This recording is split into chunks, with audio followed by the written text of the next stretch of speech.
पण एक विचार करा, मी ज्या कोकणातून येतो, सन्मान्य राणे साहेब तिथे खासदार आहेत,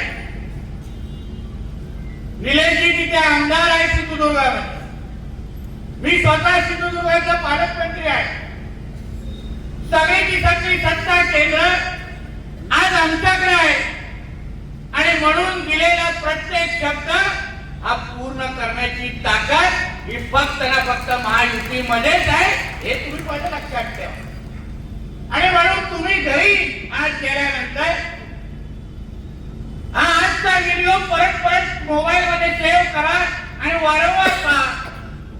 कारण का तुम्हाला प्रत्येकाला नुसतं आज मतदान मागायला आलेलो नाहीये, पण सरकारचा प्रतिनिधी म्हणून तुम्हाला शब्द देण्यासाठी आलोय की तुमच्या हक्काचं घर मिळून देण्याचा शब्द हा नितेश राणे तुम्हाला आज देऊन जातोय.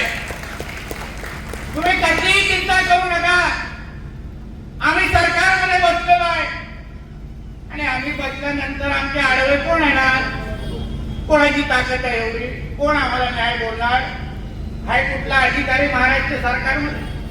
आता राजन नाईक आहे, जिंका मतदारसंघ आहे, ते भारतीय जनता पक्षाचे आहेत, मुख्यमंत्री त्यांचे आहेत, मंत्री म्हणून आज मी त्यांचा आहे, पुरेपूरी ताकद त्यांची आहे.